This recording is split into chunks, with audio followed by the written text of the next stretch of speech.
बिस्मिल्लाहिर्रहमानिर्रहीम। Google translate एक कसीर लसानी neural machine service है जिसे गूगल ने मतन, दस्तावेज़ात और वेबसाइट्स का एक ज़ुबान से दूसरी ज़ुबान में तर्जमा करने के लिए तैयार किया। तो जुलाई 2022 तक ये ट्रांसलेटर तकरीबन 133 ज़ुबानों को सपोर्ट करता है। अब हम इसको इस्तेमाल करना सीखते हैं। तो सबसे पहले हम इसको ओपन करेंगे। हम गूगल की मदद से भी इसको ओपन कर सकते हैं। गूगल में गूगल ट्रांसलेटर टाइप करेंगे, क्लिक करेंगे, ट्रांसलेटर लिख कर क्लिक करेंगे तो ये ओपन हो जाएगा। यहाँ से स्क्रॉल डाउन करेंगे, ये गूगल ट्रांसलेटर का लिंक है। दूसरा तरीका हम एंड्रॉयड से ऐप की मदद से ओपन कर सकते हैं। तो ट्रांसलेट कैसे करना है, सबसे पहले हमने ज़ुबान सेलेक्ट करनी है, जिस ज़ुबान को हमने ट्रांसलेट करना है। मिसाल के तौर पर यहाँ पे जैपनीज़ है, इसको हम क्लिक करते हैं। इसको हम यहाँ पे और अब दूसरी ज़ुबान सेलेक्ट करनी है जिस ज़ुबान में हमने ट्रांसलेशन करनी है। मिसाल के तौर पर हम इंग्लिश ज़ुबान को उर्दू ज़ुबान में अब ट्रांसलेट करते हैं। तो कैमरे का इस्तेमाल करके यहाँ से हम इसको इंपोर्ट करते हैं। ये जो डॉक्यूमेंट हमने रखा हुआ है इसको ऐसे स्कैन करेंगे, सेलेक्ट ऑल करेंगे, ओके क्लिक करेंगे, स्क्रॉल डाउन करेंगे तो ये हमारी इंग्लिश से उर्दू में ट्रांसलेशन हो गई है। तो इस ट्रांसलेशन को हम सुन भी सकते हैं, इसको कॉपी भी कर सकते हैं, इसको कॉपी करके किसी और जगह पे पेस्ट भी कर सकते हैं। तो सुनने के लिए ये हम स्पीकर पे क्लिक करेंगे। वक्त की तभी नवीद को इस पीस टाइम में होने वाले वाक़यात के हवाले से अमूमी इजाफे से मुखातब किया जाता है। यहाँ से हम ट्रांसलेशन को कॉपी करेंगे, बैक जाएंगे। अब हम उर्दू ज़ुबान को इंग्लिश में तब्दील करके देखते हैं ट्रांसलेट करके।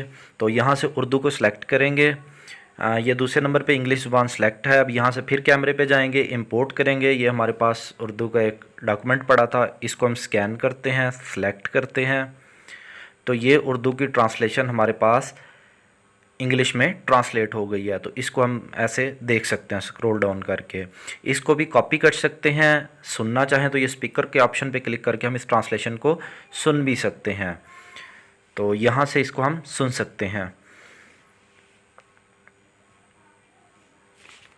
अब हम किसी और ज़ुबान की ट्रांसलेशन करके देखते हैं। मिसाल के तौर पर अब हम It is mentioned once that a businessman had to go to another country for some work.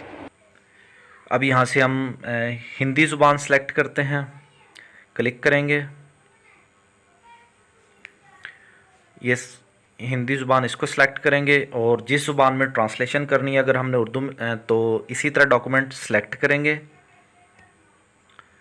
ये स्कैनिंग हो रही है, थोड़ी सी वेटिंग, ऊपर क्लिक करेंगे तो ये हिंदी ज़ुबान की ट्रांसलेशन हो गई है इंग्लिश ज़ुबान में।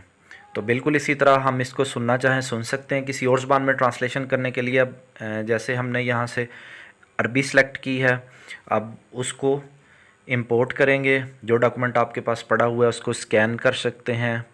तो ये हम स्कैन कर रहे हैं, सेलेक्ट ऑल करेंगे, ट्रांसलेशन पे क्लिक करेंगे तो ये अरबी ज़ुबान की ट्रांसलेशन हो गई है उर्दू ज़ुबान में। बिल्कुल उसी तरह इस ट्रांसलेशन को सुनना चाहें स्पीकर पे क्लिक करके सुन सकते हैं।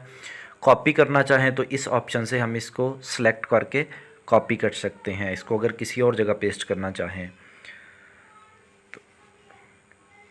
इसी तरह अगर हम अरबी ज़ुबान को इंग्लिश में ट्रांसलेट करना चाहें बिल्कुल कर सकते हैं। तो यहाँ से सिलेक्ट करेंगे इंग्लिश, उसी तरह कैमरे से डॉक्यूमेंट को इंपोर्ट करेंगे। यहाँ से हम अपना डॉक्यूमेंट सेलेक्ट करेंगे, ये सेलेक्ट स्कैन हो रहा है, सेलेक्ट ऑल करेंगे, ट्रांसलेशन पे क्लिक करेंगे तो ये अरबी ज़ुबान की इंग्लिश ज़ुबान में ट्रांसलेशन हो गई है। बिल्कुल इसी तरह स्क्रॉल डाउन करें, सुनना चाहें सुन सकते हैं, कॉपी करना चाहें कॉपी कर सकते हैं। और इसी तरह अगर हम अपनी स्पीच को, अपने अल्फाज की ट्रांसलेशन करना चाहें तो वो भी कर सकते हैं। ये माइक के ऑप्शन पे क्लिक करेंगे, हम अपने अल्फाज बोलेंगे और पहले ज़ुबान सेलेक्ट कर लेंगे, अपने अल्फाज बोलेंगे तो ये ट्रांसलेशन हमारे सामने उसकी कर देगा। मिसाल के तौर पर ये माइक के ऑप्शन पे हम क्लिक करते हैं। तो क्लिक करने के बाद हम अपने अल्फाज बोलेंगे, I want to go to the market, और ये नीचे देखें इसने इसकी उर्दू में ट्रांसलेशन कर दी।